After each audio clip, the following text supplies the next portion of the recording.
Wicket. गेंदबाजी में परिवर्तन, रॉनिक को लाया गया यहाँ पे और सामना करेंगे दुलाल। फुल लेंथ गेंद थी, 1 रन मिलेगा। बहुत ही तेजी के साथ फील्ड करते हुए यहाँ पे लॉन्ग ऑफ से ऑफ स्टंप के काफी बाहर।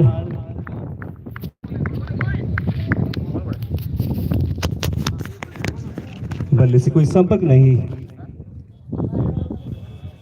गेंद गए विकेट कीपर के दस्तानों में और फिर से लौटा दिया है बॉलर रोनिक के पास। अपनी ओवर की अगली गेंद लेकर फिर से एक बार रोनिक,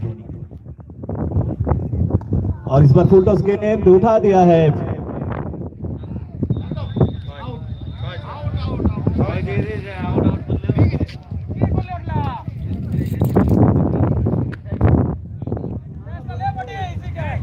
সোজোরে ড্রাইভ করেছিলেন, মিড উইকেট অঞ্চলে বল ছিল সেই ক্ষেত্রে, কিন্তু অনেকটা লাইনের মধ্যে বলটা ছিল যার কারণে 6 দিয়েছেন। ক্যাচ নিলেও কিন্তু পা এদিকে বাউন্ডারি রোপের ওপরে ছিল।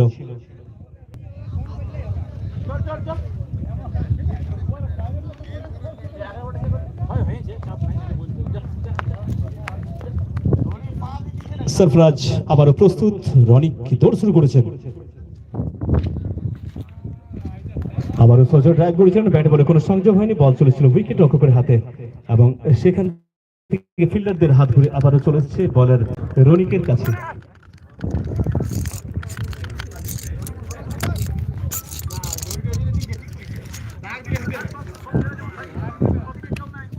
চলেছে রনিক ওভারের পরবর্তী বল করার জন্য। সোজোরে ড্রাইভ করেছেন, ডিপ কভার অঞ্চলে দাঁড়িয়ে থাকা ফিল্ডার তুফান বলকে ফিল্ড করার পূর্বে 2 ব্যাটার নিজেদের মধ্যে একবার জায়গা পরিবর্তন, অর্থাৎ তাদের স্কোর কার্ডে আরো 1 রানের সমৃদ্ধি। 1 রানের মধ্য দিয়ে স্ট্রাইকে চলে এসেছে সেই ওপেনার ব্যাটার দুলাল। চলেছে রনিক, দেখে শুনে ছেড়ে দিয়েছে, অফ স্টাম্পের অনেকটাই বাইরে, ওয়াইড ইশারা দিয়েছে আম্পায়ার। নিজের ছন্দ থেকে খানিকটা ছন্দ পতন দেখতে পেলাম আমরা রনিকের। একটি অতিরিক্ত রান এবং একটি অতিরিক্ত বল, আরো একটি অতিরিক্ত রান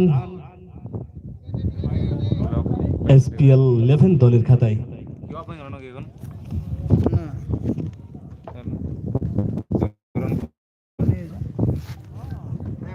ওদিকে প্রস্তুত দুলাল, চলেছে রনিক। এবারে ফুল টস বল এবং যথাযোগ্য তার সম্মান পৌঁছিয়ে দিয়েছে এক্সট্রা কভার অঞ্চলের ওপর দিয়ে। দুর্দান্ত একটা ছক্কার মার দুলালের ব্যাট থেকে।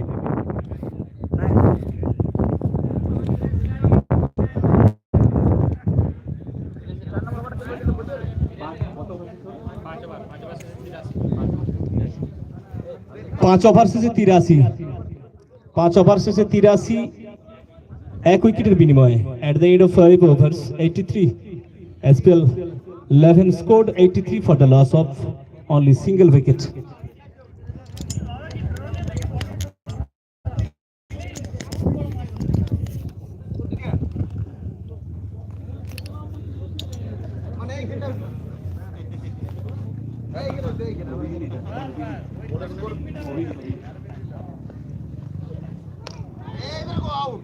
अपनी स्पेल का दूसरी ओवर लेकर अभिजीत फिर से एक बार यहाँ पे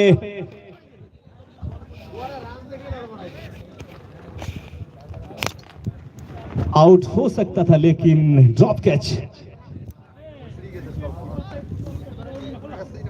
बाहरी किनारा लेते।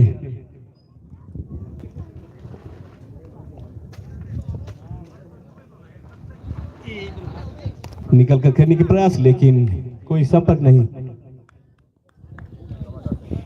सरफराज अपनी साथी थोड़ा सलाह देते हुए यहाँ पे क्रीज पर फिर से एक बार अभिजीत, और इस बार बहुत ही बढ़िया तालमेल के साथ लगता है काम आ गया।